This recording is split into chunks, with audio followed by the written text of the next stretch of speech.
August 28. పేరాశ మరియు సంతృప్తి. పేరాశ యొక్క అక్షరార్థం ధన వ్యామోహం.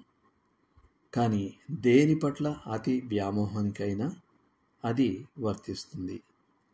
పేరాశ అంటే ఇంకెక్కువ కావాలనే ఆశ, అది మనకు అవసరంగా ఉన్నా లేకున్నా. సంతృప్తి భౌతిక వస్తువుల వల్ల కలగనేరదు, ఎందుకంటే అవి హృదయాన్ని ఎప్పుడు సంతృప్తిపరచవు. దేవుడు మాత్రమే ఆ పని చేయగలడు. మనం దేవుణ్ణి కలిగి ఉంటే మనకు అన్నీ ఉన్నట్టే. భౌతిక వస్తువులు క్షయమైపోవచ్చు, లేక దొంగిలపడవచ్చు. కానీ దేవుడైతే మనల్ని ఎన్నడూ విడువలేదు, ఎడబాయలేదు.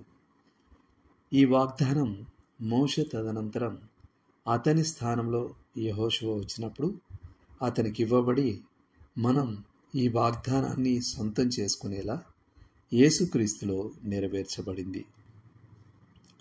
సువార్తికుడైన డిఎల్ మూడీ గారితో ఒక ఆవిడ ఇలా అన్నది: నాకు భయం కలిగినప్పుడు నాకు సహాయపడే ఓ వాగ్దానం నాకు దొరికింది. అది కీర్తన 56:3. నాకు భయము సంభవించు దినమున నిన్ను ఆశ్రయించుచున్నాను. మూడీ గారు బదులిస్తూ, నాకు దానికంటే మెరుగైన వాగ్దానం ఉంది. యెషయా 12:2లో, నేను భయపడక ఆయనను నమ్ముకొనుచున్నాను. రెండు వాగ్దానాలు సత్యమే. ఒక్కోదానికి దాని అన్వయం ఉంది. ముఖ్యమైన సంగతి ఏమిటంటే, మనం యేసుక్రీస్తును మన ప్రభువుగా, సహాయకునిగా ఎరిగి ఉండాలి. మరియు భౌతిక వస్తువుల్లో మనం మన నమ్మకాన్ని ఉంచకూడదు. సంతృప్తి గల క్రైస్తవులు ప్రాధాన్యతలు కలిగిన ప్రజలు. భౌతిక వస్తువులు వారి అత్యంత ప్రాధాన్యత జాబితాల్లో లేవు. బైబిల్ ఇలా ఆజ్ఞాపిస్తుంది: మీరు ఏ విధమైన లోభమునకు ఎడమియక జాగ్రత్త పడుడి. ఒకని కలిమి విస్తరించుట వాని జీవమునకు మూలము కాదు. లూకా 12:15.